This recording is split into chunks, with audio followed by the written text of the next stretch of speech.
All right, guys, this week we're going to help you stop standing up in your downswing.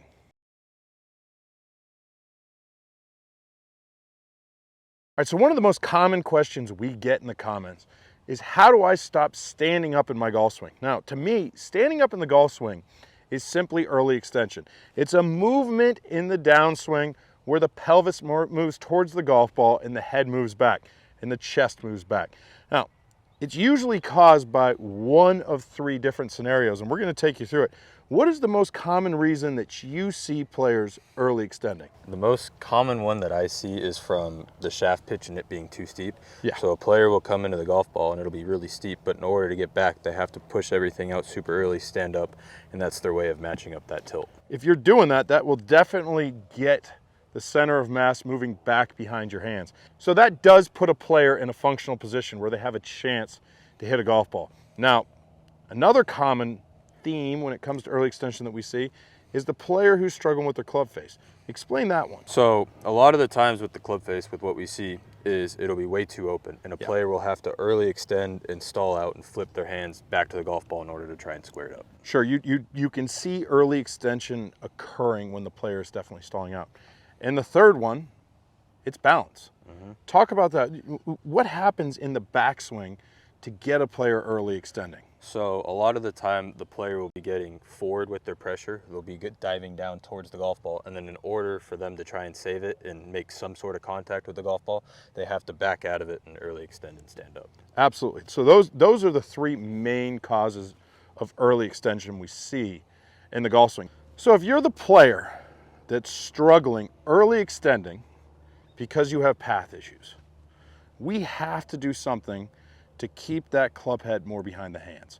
Why don't you talk about this amazing drill that you have in front of you? So this drill right here is something we have talked about a lot in previous videos, but we'll go over it again. So this is called the dump under drill. And basically what you're gonna have to do, you need two alignment sticks for this. One, to force your path underneath going back and coming down.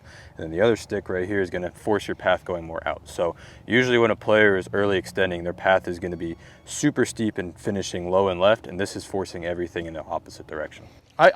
One point, I really like this drill for the player that's early extending for it, because sometimes with that really over-the-top golfer that doesn't early extend to save it, you can go over this stick.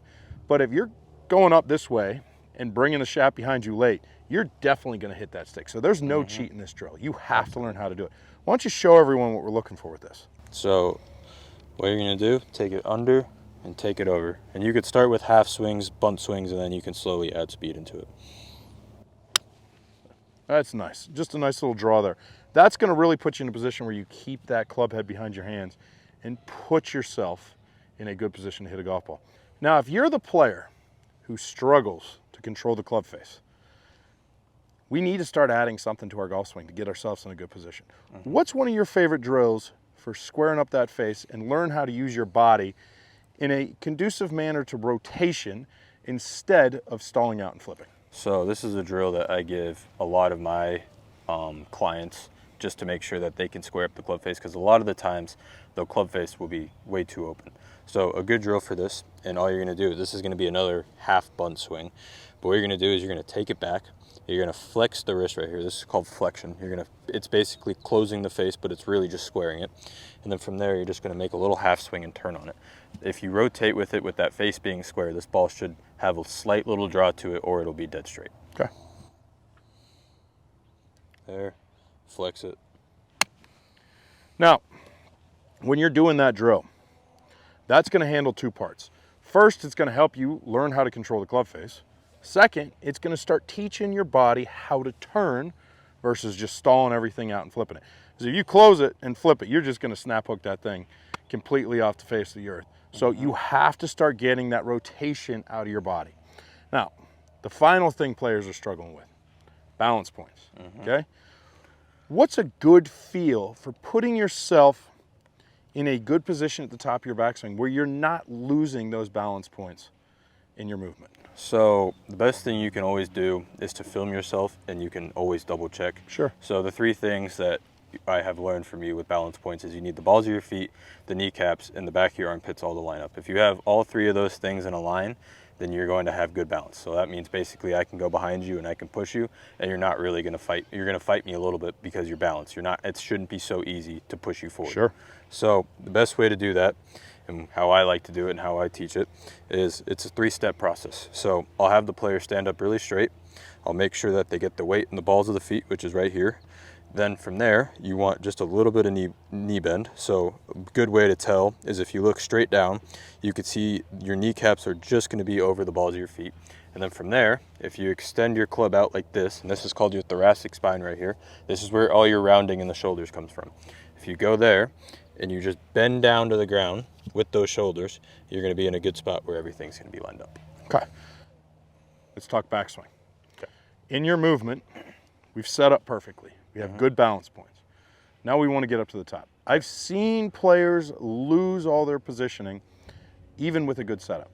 What do you want to see in the backswing to be in position where you're not losing control of your balance points? A good way to help with that is you're going to feel a motion in your right foot. This is going to help you create a lot of torque and store all this pressure and power in the inside part of your trail heel. So what you're going to do is you're going to have a motion with your foot where you're going to feel like you rip it across the ground. But from there, instead of actually ripping it, you're going to brace that foot. And what that's going to do is that's going to create a lot of tension right here, which is going to make sure that they have the proper turn and pressure movements in the backswing. Do you feel your chest is getting taller when you're doing that in your backswing? Are you moving up, or are you feeling like you're going down to the golf ball? Yes, you're going to feel like you move up. You want a little bit of extension in your backswing with your chest. All right, so why don't you set up here, show everyone what a good backswing is going to look like all the way up to the top. Nice, tall, balanced, getting that pressure in that heel. Oh, that's a good full turn.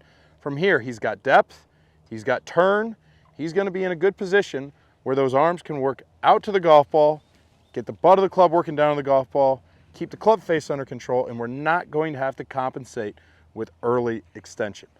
Guys, if you can put all that together, fix your club face, fix your path, and make sure your balance points are on point, you can forever say goodbye to early extension. I hope you guys enjoyed this video, and I hope to see you next week. Hey guys, if you enjoyed that video, please like, comment, and subscribe.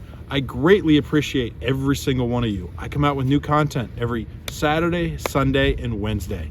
Thanks a lot, you guys.